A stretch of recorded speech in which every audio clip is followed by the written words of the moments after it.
सबको जय मसीह की। आइए आज के मनन के लिए मरकुस उसका 4 अध्याय 34 वचन से हम सीखेंगे। और बिना दृष्टांत कहे उनसे कुछ भी नहीं कहता था, परंतु एकांत में वह अपने निज चेलों को सब बातों का अर्थ बताता था। प्रभु यीशु मसीह जब भी अपने वचनों को प्रचार करते थे, वो उन वचनों को दृष्टांतों में प्रचार करते थे और चेले और बहुत सारे लोगों को वो दृष्टांत समझ नहीं आते थे। इस कारण चेले यीशु मसीह के साथ अकेले बैठकर उन दृष्टांतों का अर्थ समझने की कोशिश करते थे, क्योंकि कोई भी व्यक्ति परमेश्वर की बातों को या परमेश्वर के वचन को अपनी बुद्धि, अपने ज्ञान से समझ नहीं सकता। कोई पढ़ा लिखा व्यक्ति इसको समझ नहीं सकता है, अनपढ़ इसको पढ़ नहीं सकता, क्योंकि वचन परमेश्वर की मोहर से बंद किया हुआ वचन है। जब तक परमेश्वर खुद इस वचन को खोल कर ना दे, कोई मनुष्य इस वचन को समझ नहीं सकता। संसार भर में कितनी ऐसी कलीसियाएं हैं जहां पर गलत वचन प्रचार होता है और उस बात को लेकर कितने लोग मसीह जीवन का मजाक उड़ाते हैं या परमेश्वर का मजाक उड़ाते हैं। क्योंकि जब एक व्यक्ति वचन को अच्छी तरह से परमेश्वर के द्वारा समझकर उसको सिखाना नहीं शुरू करता, तो उसके द्वारा गलत शिक्षा जन्म लेती है, जिसके द्वारा बहुत से लोगों का जीवन नाश हो जाता है। पौलुस अपने जीवन में चलते समय उसने गमलीएल के द्वारा वचन सीखा। उसके बाद जब परमेश्वर ने उसको बुलाया, जंगलों में 3 साल रहकर उसने परमेश्वर से वचन सीखा।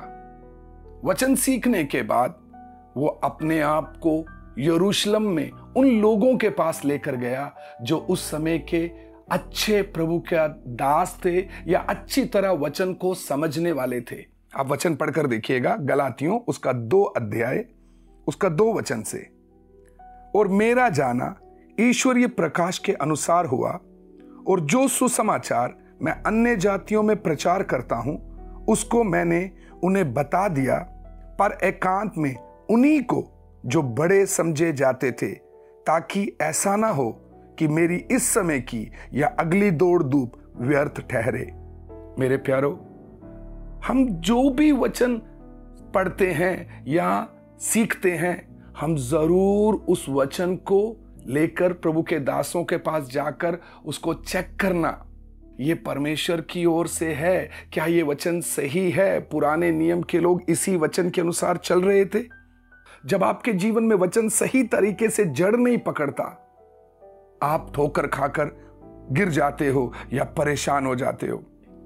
इसलिए आप जब परमेश्वर के साथ बैठकर उन वचनों को समझने की कोशिश करते हैं, जरूर प्रभु का आत्मा आपको उन वचनों को खोल कर देता है। आप जब अबीमेलेक राजा के बारे में पढ़ते हैं, उन्होंने इब्राहिम की पत्नी को अपने पास रख लिया, क्योंकि इब्राहिम ने उनको सैरा के बारे में बताया था कि वो मेरी बहन है।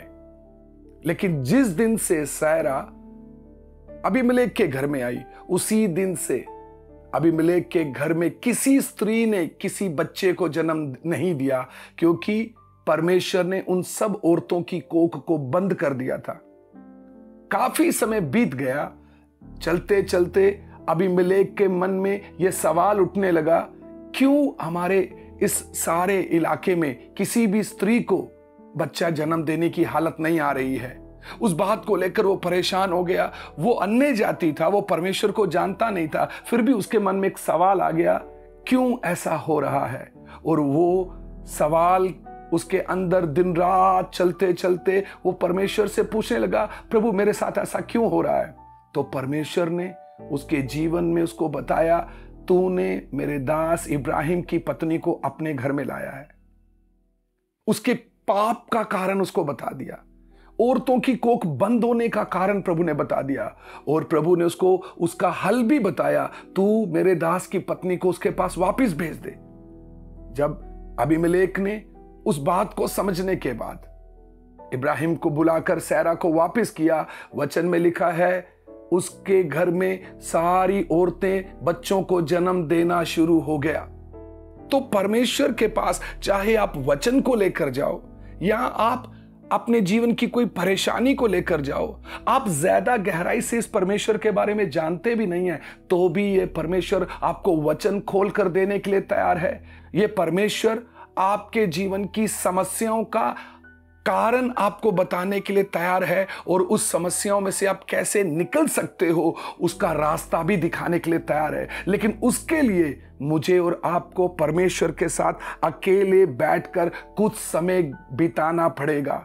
मुझे अपने जीवन से वो समय निकालना पड़ेगा। अगर मैं सेवा भी करना है तो मैं वचन को पहले बैठकर पढ़ूं और पढ़ने के बाद मुझे प्रभु कुछ उस वचन से समझने के लिए देता है तो भी एकदम वचन प्रचार करना शुरू ना करें, बल्कि आप उस समय के जहां आपकी जानकारी के अनुसार जो कोई आपको लगता है ये व्यक्ति आत्मिक है, इसके जीवन से, इसके चाल चलन से वचन का नमूना मुझे देखने को मिलता है, जरूर आप उस सेवक से संपर्क कर कर उन बातों को चेक करने की कोशिश करें ताकि आपका दौड़ धूप व्यर्थ ना ठहरे।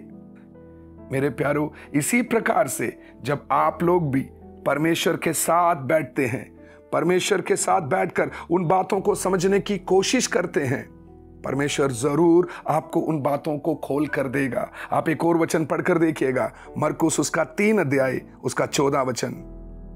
तब उसने 12 पुरुषों को नियुक्त किया कि वह उसके साथ साथ रहें और वह उन्हें भेजे कि प्रचार करें।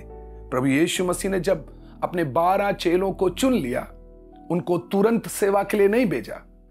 बहुत दिन वो यीशु मसीह के साथ चलते चलते वचन सुन रहे थे, फिर भी इतना वचन सुनने के बाद भी प्रभु ने उनको प्रचार के लिए नहीं भेजा, बल्कि पहले उनको कहा तुम मेरे साथ रहते हुए कुछ बातों को सीखना शुरू करो।